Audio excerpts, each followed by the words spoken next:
जानवरों की एक कॉन्फ्रेंस हुई और उस कॉन्फ्रेंस के अंदर आपस में डिस्कशन हो रहा था कि इस अकाल से कैसे बचा जाए। तो सभी ने मिलकर ये डिसाइड किया कि एक काम करते हैं। उन्होंने उस ग्रुप में एक वो भी था चील जो उड़ता बहुत ऊंचा उड़ता है। उन्होंने बोला कि चील तुम उड़ के जाओ और देखो कि पानी आसपास कहां है ताकि हम जल्दी से जल्दी वहां जा सके और अपनी जान बचा ले पानी पीकर। वो चील उड़ा, उस पहाड़ के ऊपर से वो उड़ा, जंगल के पीछे एक पहाड़ था और पहाड़ के पीछे जाकर उसको पानी दिखाई दिया। वो चील उड़कर आया और उसने बोला देखो भाई मुझे पानी मिल गया है, लेकिन इसके लिए एक बहुत बड़ा पहाड़ पार करना है। एवरीबॉडी वाज हैप्पी, सब लोग क्लैपिंग कर रहे थे कि भाई पानी मिल गया, अब हमारी जान बच जाएगी। बंदरों के लिए बहुत आसान था, कूद फांद के चले जाना।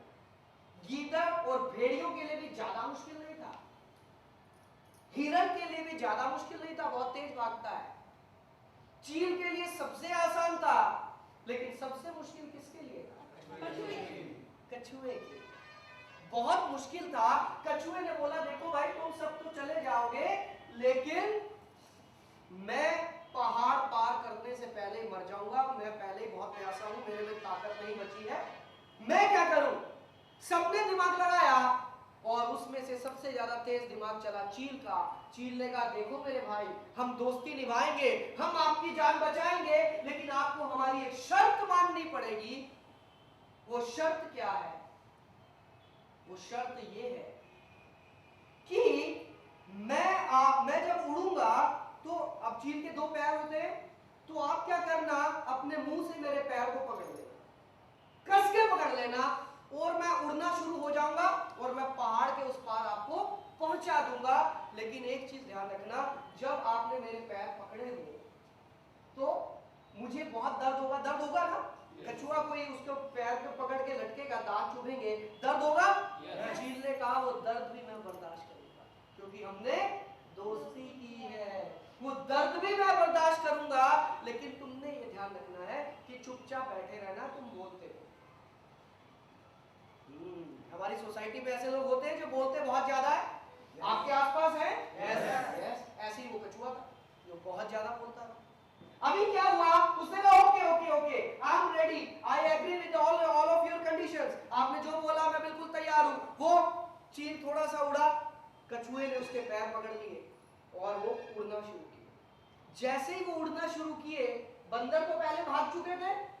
अब जब कछुआ नीचे से कैसा दिखाई देता है, जब वो उड़ रहे थे तो उन बंदरों ने नीचे से कछुए को देखा। और बंदरों की आदत क्या होती है? मस्ती करना, शैतानी करना होती है। ऐसे कुछ बंदर हमारे समाज में भी है। हर जगह होते हैं, उस जंगल में भी थे। तो अब जब वो कछुआ उड़ रहा था तो नीचे से बंदरों ने तालियां बजाई, see the cow dung is flying, the cow dung is flying. Cow dung means हमारे हिंदी में क्या बोलते हैं? गोबर, उपला।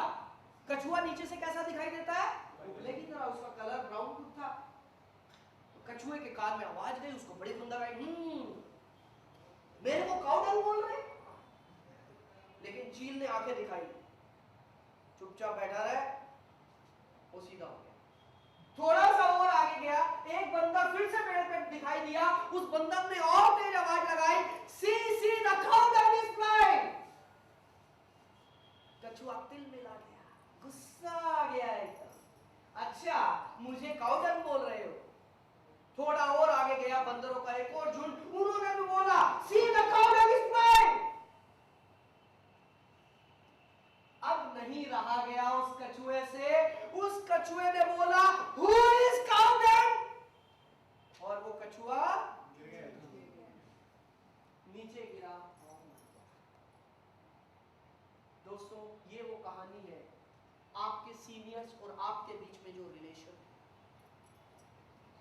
आपके सीनियर्स और हम आपको सिखाने के लिए तैयार हैं, हम लोग आपको ट्रेनिंग देने के लिए तैयार हैं, लेकिन आपको हमारी टर्म्स एंड कंडीशंस माननी पड़ेंगी। चाहे हमें दर्द होगा, लेकिन हम आपको उस पहाड़ के पीछे पानी तक ले जाएंगे, यानी कि आपके सपनों तक ले जाएंगे, लेकिन आपको आपके अपलाइंस पर भरोसा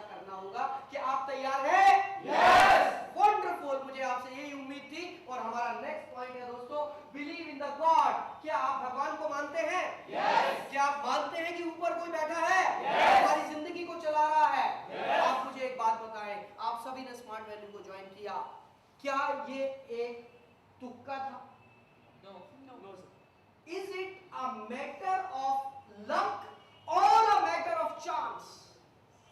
आप बताइए क्या ये बाय चांस हो गया कि आपने स्मार्ट वैल्यू को ज्वाइन किया, या ये किस्मत में लिखा था कि एक दिन आप सबको इस कुर्सी पे बैठना है, इस कुर्सी पे आपका नाम लिखा है? आप बताइए क्या है? किस्मत यस। क्योंकि मैं हिंदू धर्म को मानता हूं, मैं हिंदू धर्म से हूं। हमारे धर्म में कहा जाता है कि हमारे पैदा होने से पहले हमारा पूरी जिंदगी लिखी जा चुकी है, जन्म पत्रियां बन जाती हैं, पंडित जी बता देते हैं। तो मैं तो यही मानता हूं कि अगर ऊपर वाला कोई बैठा है तो उसने ये लिखा था कि एक दिन मुझे स्मार्ट वैल्यू में आना है, और स्मार्ट वैल्यू में आकर ना सिर्फ अपने सपने पूरे करने हैं, बल्कि हजारों करोड़ों लोगों के सपने पूरे करने में उनकी मदद करनी। सो फ्रेंड्स, उस ऊपर वाले पर विश्वास करना होगा जिसने आपको यहां भेजा है। अपने अपलाइंस पर विश्वास करना होगा that you are on the right place at the right time. Clear हो रहा है आपको? yes. आइए फ्रेंड्स, नेक्स्ट पॉइंट और सबसे बड़ा पॉइंट, बिलीव इन योरसेल्फ। अपने ऊपर विश्वास करना सीखिए, क्योंकि ज्यादातर लोग ऐसे होते हैं जिनको अपने ऊपर विश्वास नहीं होता, और जब तक आपको अपने ऊपर विश्वास नहीं होगा, कोई और आपके ऊपर विश्वास नहीं कर सकता। जब तक आपको अपने ऊपर विश्वास नहीं होगा that you can reach on top, आप टॉप पर पहुंच सकते हो, तब तक दुनिया की कोई ताकत आपको ऊपर नहीं पहुंचा सकती। सबसे पहले अपने ऊपर भरोसा करना शुरू करो, सबसे पहले आत्मविश्वास पैदा करो, सबसे पहले अपने ऊपर बिलीव करो, उसके बाद ये बिजनेस शुरू होगा, उसके बाद एक नई जिंदगी शुरू होगी, उसके बाद एक नई उड़ान शुरू होगी। Believe on yourself. So friends, ये है स्मार्ट वैल्यू, ये है एक रास्ता कामयाबी का, ये है रास्ता सक्सेस का। क्लियर हो रहा है आप लोगों को? yes. आपको अपने ऊपर विश्वास करना है, लेकिन अपने ऊपर विश्वास करते हुए अब बिजनेस कैसे होगा, आइए आप उसकी थोड़ी सी टेक्निकल भाषा में बात करते हैं। फ्रेंड्स, हमारे बिजनेस के 4 पिलर्स हैं। There are 4 pillars of our business, 4 pillars of success. First is list building. आप जब भी कोई काम करते हैं, उस काम का एक प्रोसीजर होता है, उस काम का एक तरीका होता है। हमारे इस काम को करने का जो तरीका है, सबसे पहले आपको जो काम करना है, आपको एक लिस्ट बनानी है। Second, qualify and invite. इसके बाद आपको लोगों को उस लिस्ट में से चुनना है, क्वालिफाई करना है। क्वालिफाई करने का मतलब ये देखना कि किसको इनवाइट करना है, और उसके बाद उनको हमें इनविटेशन देना है। ये सेकंड स्टेप है। और third step is show the plan, जिसको हम शॉर्ट फॉर्म में एसटीपी बोलते हैं, जिसको प्रेजेंटेशन भी बोलते हैं, जिसको प्लान शो भी बोलते हैं, जिसको डिस्कशन भी बोलते हैं। हर स्टेट में अपनी अलग अलग वर्ड्स हैं, लेकिन एसटीपी यानी कि शो द प्लान, यानी कि फिर हम उस इंसान को इनवाइट करके बुला के हम उन्हें इस प्रोजेक्ट के बारे में बताते हैं। And last but not the least, feedback and follow through. अब उस इंसान के माइंड में कोई भी सवाल है, उसके सवाल, उसके झिझक या जो कुछ भी उसके मन में आ रहा है, उसको क्लियर करना है, और यदि उसका डिसीजन हो जाता है तो उसको आगे कैसे बिजनेस करना है ये सिखाना है। यही हमारे 4 बेसिक्स हैं, 4 पिलर्स।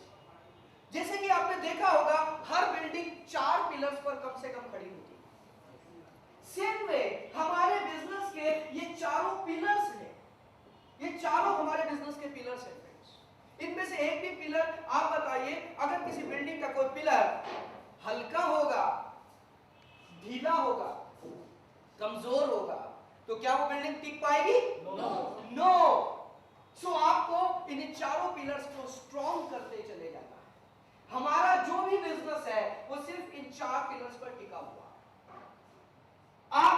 आपने अभी ज्वाइन किया, आप इन 4 पिलर्स को समझेंगे, सीखेंगे, काम करेंगे।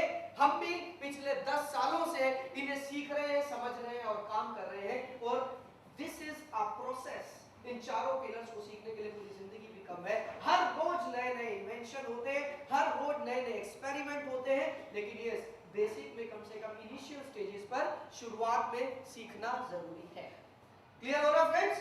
फोर बेसिक्स, ये 4 पिलर्स हैं जो कि पूरी जिंदगी जिन पर हमें काम करना है।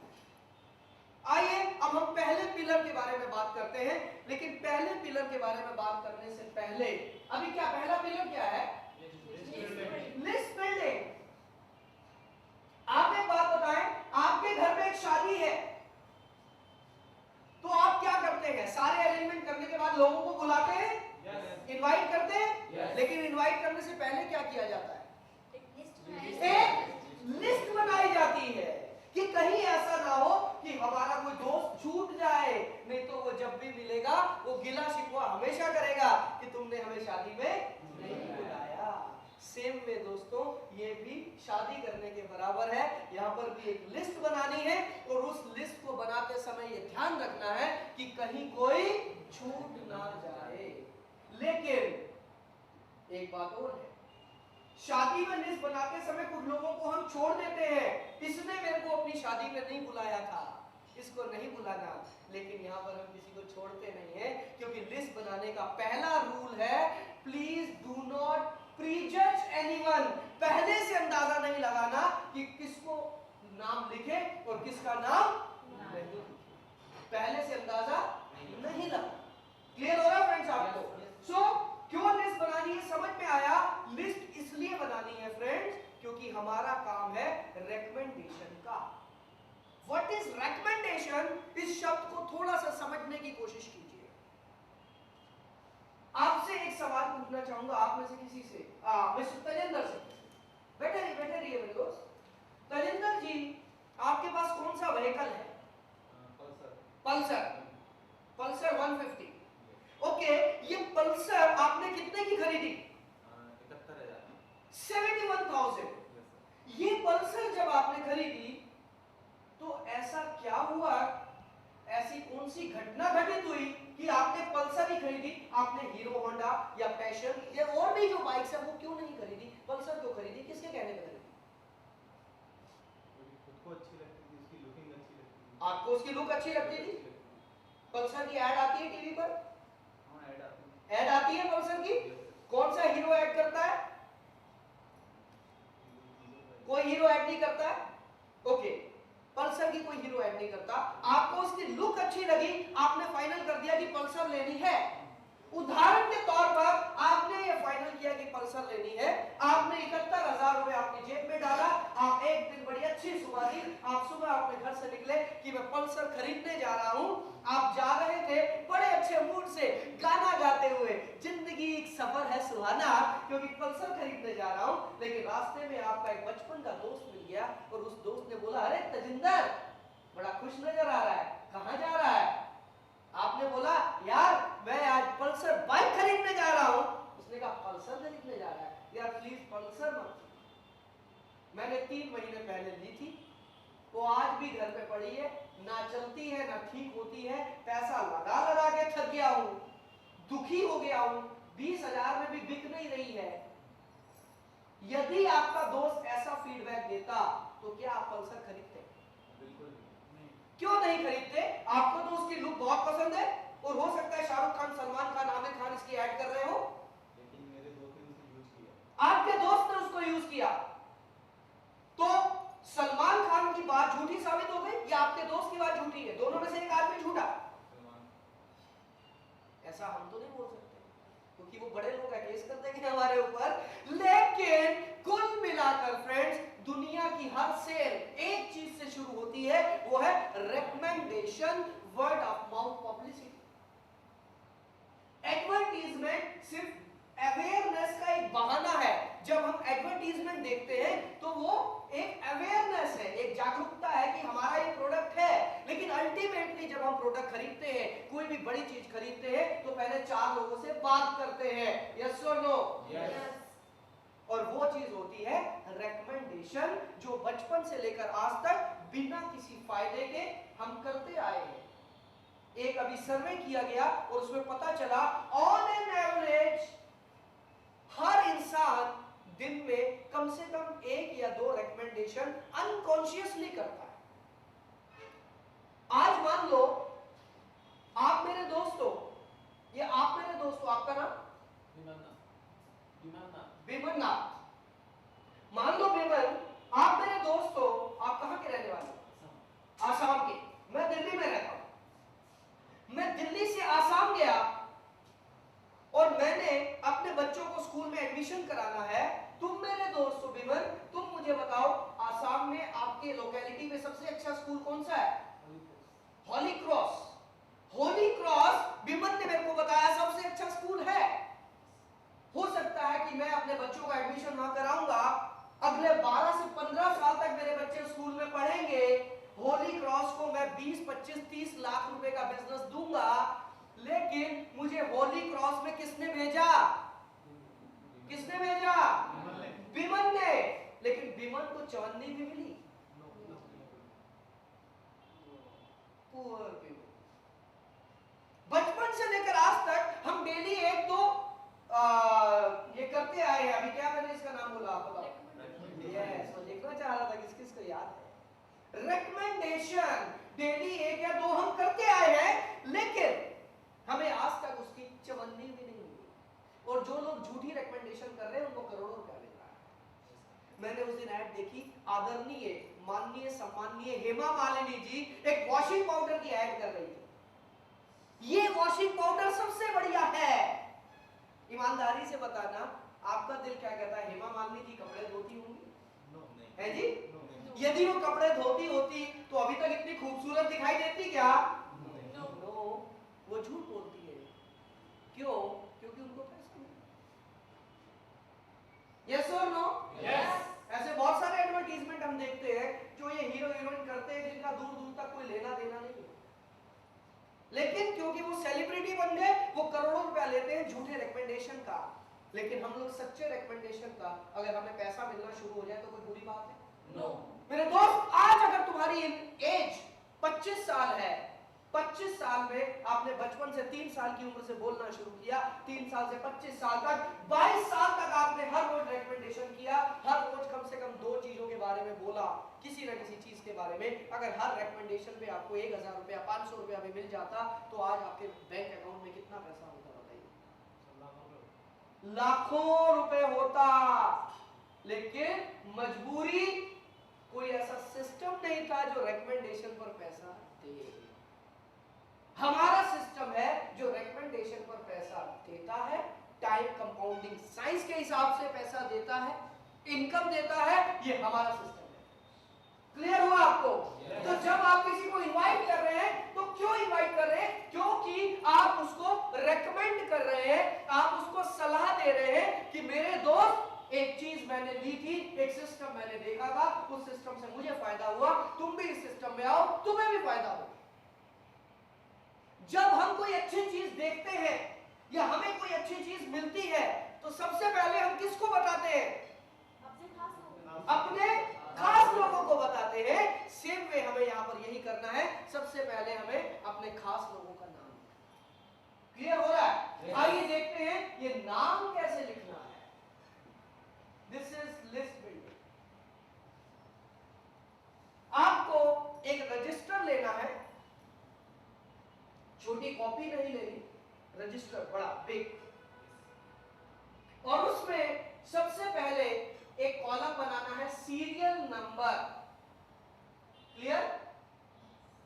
सीरियल नंबर हम लोग बचपन से लिखते आए हैं। क्या लिखते हैं सीरियल नंबर? 1 2 3। लेकिन अब 1 2 3 नहीं लिखना, अब लिखना है 300, 299, 298, डिसेंडिंग ऑर्डर में लिखना है, और कम से कम 300 नाम लिखने हैं इस लिस्ट में। क्लियर हो रहा है? तो सीरियल नंबर कितने से शुरू होगा? 300। नेक्स्ट नेम, जिसका भी आप नाम लिखना चाहते हैं। एज अगला कॉलम बनेगा, उसकी उम्र। लोकेशन, कि ये जो इंसान है ये किस लोकेशन पर रहते हैं। फोन नंबर, आजकल सभी के 1 2 3 फोन नंबर होते हैं, सारे फोन नंबर इसमें लिख रहे हैं। Circle, hot, warm and cold. हम सभी की लाइफ में 3 तरह के सर्कल होते हैं। एक होता है हॉट, जो हमारे सबसे खास लोग, बिल्कुल खास, जो हम पर पूरा विश्वास करते हैं। एक होता है वार्म, जो हमारे ऊपर थोड़ा बहुत विश्वास करते हैं। और एक होता है कोल्ड, जो हम पर बिल्कुल भी विश्वास नहीं करते। सभी के सर्कल में 3 लोग होते हैं, 3 तरह के। तो आपने ये लिखना है कि ये इंसान हॉट सर्कल में आता है, वार्म में आता है, या कोल्ड में आता है। Next column is relation. आपका इनसे क्या रिलेशन है? ये आपके दोस्त हैं, ये आपके भाई हैं, ये आपके कजन हैं, ये आपके चाचा के लड़के हैं, या ये पड़ोसी है, क्या है ये लिखना है। Second one is occupation. वो क्या करते हैं? वो स्टूडेंट है, वो बिजनेसमैन है, वो जॉब करते हैं, वो जो कुछ भी करते हैं यहां पर लिखिए। Next column is category. हमारे सर्कल में 3 तरह के लोग होते हैं, ए, बी एंड सी। ए वो लोग जो हमारे से क्वालिफिकेशन में, पैसे में, स्टेटस में जो हमारे से ऊपर के लोग हैं, उसे हम बोलते हैं ए कैटेगरी। बी कैटेगरी जो एजुकेशन में, स्टेटस में, इनकम में हमारे बराबर के हैं। एंड सी जो एजुकेशन में, इनकम में, स्टेटस में हमारे से नीचे के लोग हैं। सभी के सर्कल में ये 3 तरह के लोग होते हैं। यस और नो?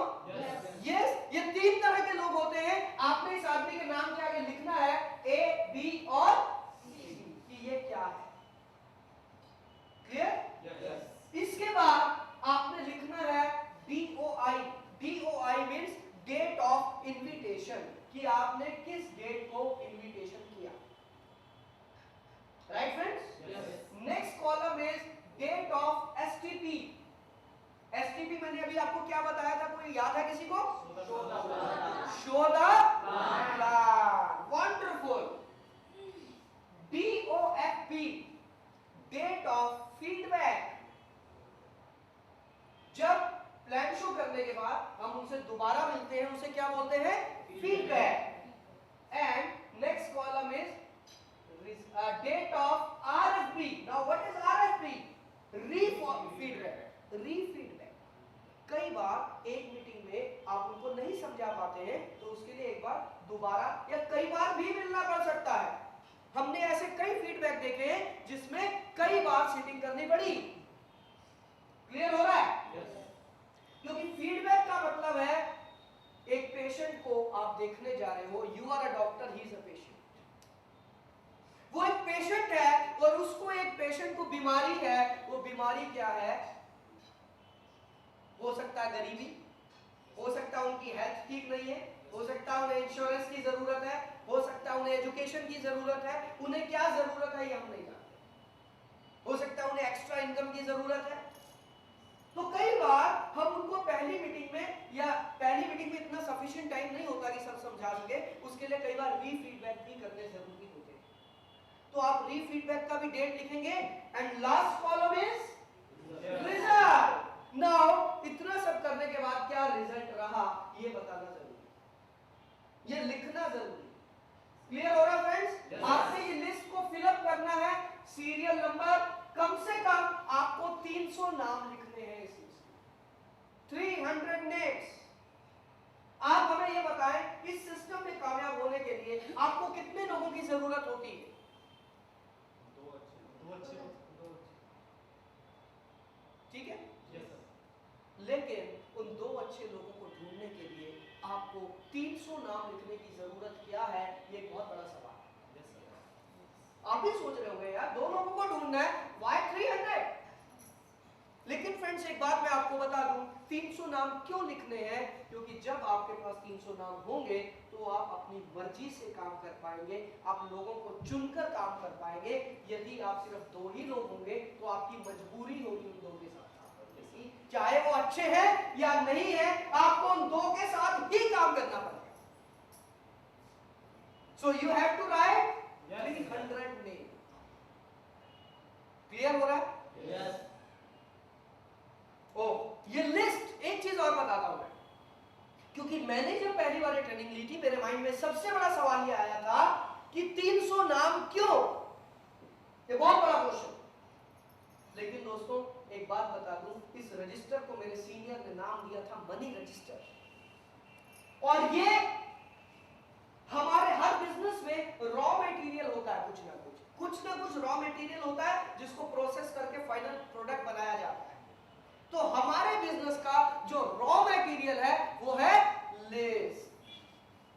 जितनी बड़ी लिस्ट होगी उतना बड़ा आपका बिजनेस होगा। मैंने ऐसे ऐसे लोगों से मिला हूं जिन्होंने 1000, 2000, 3000, 5000 लोगों तक की लिस्ट बनाई। ऐसे ऐसे लोग मेरे पर्सनल टच में। क्लियर हो रहा है? यस। सो आपको ये लिस्ट बनानी है, और इस लिस्ट में अब नाम कहां से आएंगे, आइए इस टॉपिक पर बात करते हैं कि किस तरह के लोग इस लिस्ट में आने चाहिए। This is called friends theory. Friends से मतलब दोस्त, यस और नो? फ्रेंड्स थ्योरी, फ्रेंड्स में F स्टैंड्स फॉर फ्रेंड्स, आपके दोस्त। यहां पर हमने ये नहीं लिखा गुड फ्रेंड और बैड फ्रेंड। दोस्तों दोस्त ही होते हैं, अच्छे या बुरे नहीं होते। आपके जितने दोस्त हैं उनके नाम उठाकर लिख दो। आपके बचपन से आज तक जितने दोस्त थे सबके नाम लिख दो। याद करो जब आप प्राइमरी स्कूल में थे तब आपके बहुत सारे दोस्त थे, तो आपने 5th क्लास में अपना स्कूल बदल दिया, नई क्लास में और दोस्त बन गए। आप 12th क्लास में गए, अलग दोस्त थे। आप ग्रेजुएशन कर रहे थे, अलग दोस्त थे। आपने 3 बार मकान बदला, हर 3 बार आपको नया मोहल्ला मिला, नए दोस्त मिले, नए पड़ोसी मिले। वो सारे दोस्तों का नाम लिख देना है, चाहे वो आज आपसे टच में हो या ना हो, क्योंकि लिस्ट बनाने के लिए एक पंच लाइन है मेरे दोस्तों। पंच लाइन है, डू नॉट प्रीजज एनीवन।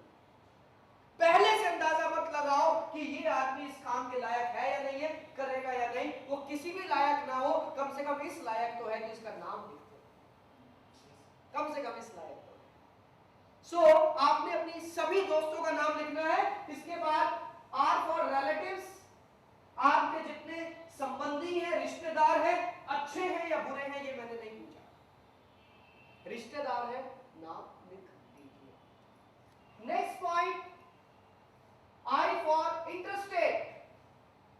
आप जानते हैं जैसे ही आपको आईडी नंबर मिलता है, आपको एक लाइसेंस मिल जाता है, एक अथॉरिटी मिल जाती है एक तरीके से कि आप पूरे भारत में इस बिजनेस को कर सकते हैं। हो सकता है आज आप दिल्ली में रहते हैं लेकिन आपके बहुत सारे रिश्तेदार पंजाब में रहते हैं, आपके बहुत सारे रिश्तेदार यूपी में रहते हैं, वेस्ट बंगाल में रहते हैं, हिमाचल प्रदेश में, कहीं भी हर स्टेट की एक अलग लिस्ट बना लीजिएगा।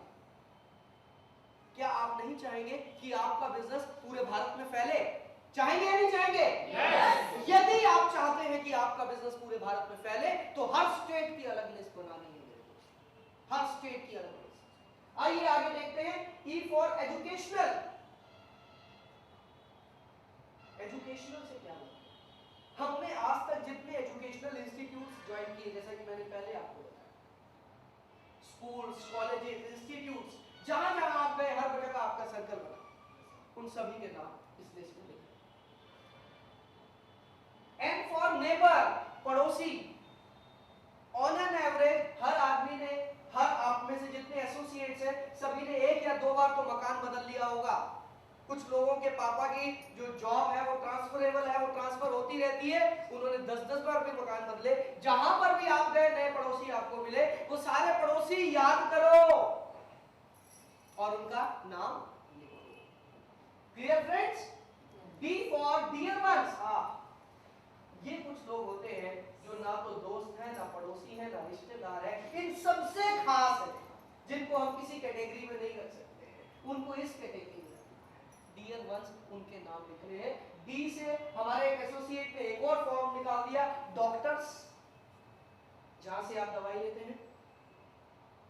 क्लियर हो रहा है आपको?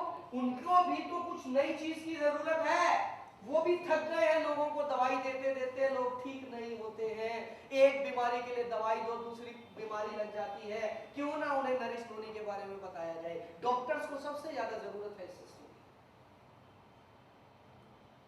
हाई प्रोफाइल होता क्या है, हमारी नजर में जो हाई प्रोफाइल है, आई रिपीट, हमारी नजर में जो हाई प्रोफाइल है, जरूरी नहीं है कि वो अपनी नजर में भी हाई प्रोफाइल है।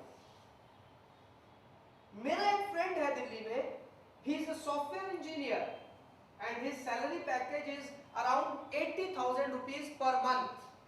80,000 रुपए महीने का वो लेता है। तो एक दिन जब मैं लिस्ट बना रहा था, मैं ये सोच रहा था कि 80,000 लेता है, ठीक है यार, उसका अच्छा गुजारा चल रहा है, वो ये क्यों करेगा।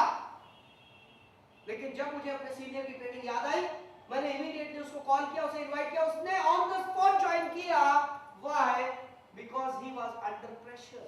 वो अपने बॉस के इतने प्रेशर में दब रहा था, छटपटा रहा था, और ज्वाइन करते ही उसने एक बात बोली कि ललित, मैं इस सिस्टम को इसलिए ज्वाइन कर रहा हूं क्योंकि मैं नौकरी छोड़ना चाहता हूं, क्योंकि मैं और गुलामी नहीं करना चाहता। सो जो आपकी नजर में हाई प्रोफाइल है, यू डोंट नो उसको इस सिस्टम में क्या पसंद आ जाए। हमारे सिस्टम में सिर्फ पैसा नहीं है, हमारे सिस्टम में आपको फाइनेंशियल फ्रीडम मिलेगा, टाइम फ्रीडम मिलेगा, पर्सनालिटी डेवलपमेंट मिलेगा, कम्युनिकेशन स्किल्स मिलेगा, पॉजिटिव थिंकिंग मिलेगा, एक बहुत अच्छा सोशल सर्कल मिलेगा, फॉरेन टूर्स मिलेंगे, लग्जरियस कार्स मिलेंगी, एक बहुत बड़ी इंटरनेशनल इंडस्ट्री मिलेगी।